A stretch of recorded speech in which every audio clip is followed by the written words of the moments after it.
Hey guys, Philip Reed, Reed's Farm Drainage. It is fall of 2025. Been in the field already for probably about a month. But this is a pretty good job to kind of give you a rundown on what we do and how we do it. I've told you in the past on some other videos of I just wanted to kind of do like an informative series of what we do, how we do it, showcasing the equipment, just everything that we do. We've got a lot of YouTube videos that we're going to start posting just to kind of, why not? Everybody else. So yeah, quick rundown of where we're at. We're Northwest Tennessee on a project right now. It's probably 150 acres strong. Tiled for the farmer last year for the first time. He just finished shelling his corn, and typically he would tiled half the field. His worst part, he said, this first year, he said they've already gained 20 bushels off after the first year, which is remarkable because we tiled it and it wasn't just a month later he planted it. First year's good, second year's better, third year's great as far as tile goes. I always say proof's in the pudding, man. If you ain't tried it, you will. But just to give a quick rundown on what we do. I've already come and surveyed the farm. I'll bring my Jeep out, drive back and forth, and it's capturing a data point every 10 foot, 5 to 10 foot. Well, I have mine probably set at 5 foot because I like more, I like as much information as I can get. And what that's doing is building a elevation map, contour map.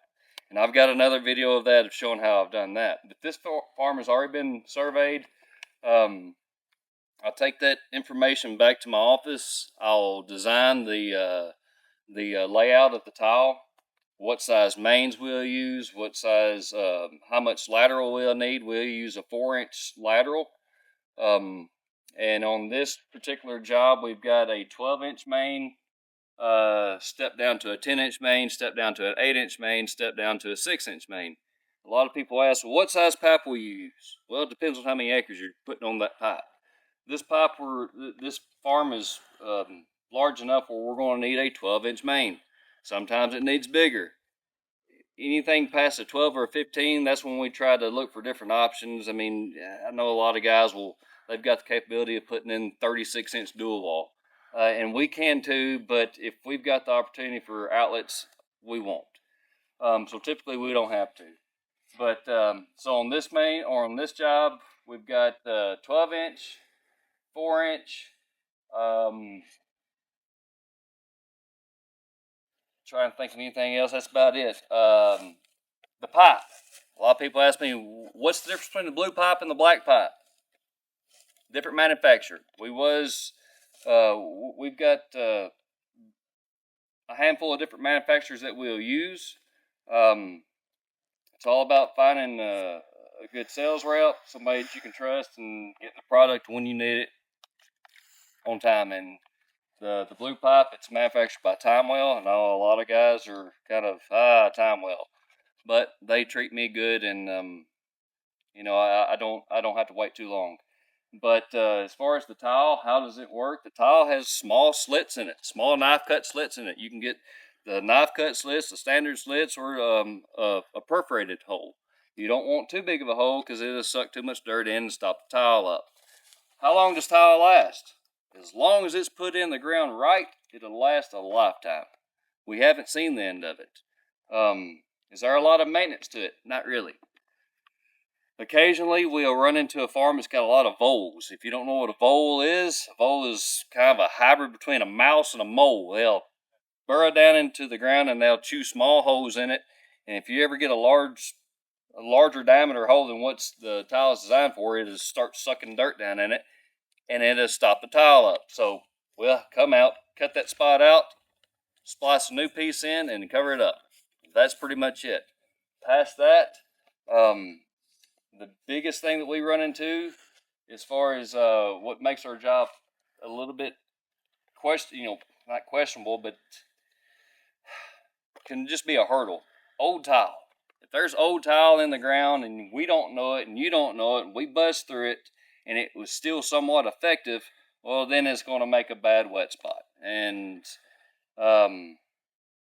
It's easy to spot. You'll see the wet spot in the field. We go out, find that spot, dig it up, but it's usually after the fact. We've already tiled the farm. It's been a year or two, and the farmer notices a wet spot field.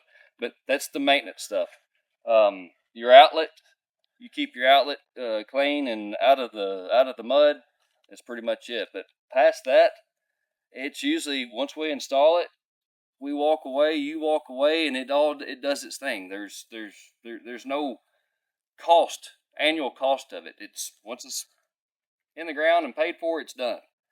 Um, I know I'm kind of going off the subject, but as far as being paid for, all right, the farmer that we tiled, this farmer that we tiled for, his first year he gained 20 bushels an acre, 20 more bushels an acre versus what he did last year. Now you start doing the math. 20 bushels at, use rough numbers, $4 a bushel. You can see where that turns into, and you can do the math real quick as far as how fast it will pay for itself. It's the fastest land improvement technique that you can use, period, short of having a track hoe digging out a ditch. But tile will gain you more money, even on a dry year, than any other technique. Center pivots are great. Tile's better. But that's my personal opinion. But I've had a lot of farmers will tell me that I'll tile a farm before I put a center pivot, but then they'll still put a center pivot. Because let's face it, farmers can never be happy, right? It's either too wet or too dry. And if you took offense to that, sorry, but that's the facts. It's either too wet or too dry. Well, we need it to rain. Well, we need it to quit raining. Well, tile and center pivot, I mean, you're pretty much getting rid of the excess water during a wet year, and a center pivot, you're watering when you need to. But yeah, as far as paying for itself, yeah, it's not a question if it's going to pay for itself. It's going to increase your land value. If you're a farmer, you're like, well, I'm getting ready to retire in just a few years. It won't pay for myself. Yes, it will, because instead of getting $150 to $175 to $200 a ground rent for an acre to rent it, you're going to get more. Depending on what region you're in, you're going to get more money because the ground is producing more than it ever has. Buying ground that's mediocre, tiling it, and making it great. I've taken farms that are swamps that you cannot plant, that you couldn't even walk across. Tile it. And now it's one of the most productive farms, typically the first farm they go to. This hasn't come back to bite me yet, but I can typically take your worst farm and make it to your best farm. If you think that that's a bunch of bullarchy, and talk to somebody who's tiled. They'll tell you the same thing. Why doesn't more people tile? Well, because what you see right here, this is what you're going to see a tile. Once it's in the ground's worked up, you never think of it again. It's out of sight, out of mind. The general public will drive by a farm that doesn't know ag really, but they'll see a center pivot, and they'll say, a center pivot, boy, look at that. It's made that crop real good. That center pivot's probably never even turned on that year. But tile is underground. It's the secret weapon that's just steadily working 24/7 that nobody knows about. So mom and dad driving them down the road, they don't know to give credit to the tile. They're going to give it to that tangible thing that's out there on the ground. You can walk up to a center pivot going, ooh, look at that center pivot. It's doing its job.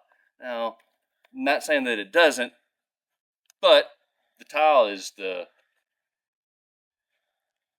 however you want to call it, the secret weapon, I guess you could say.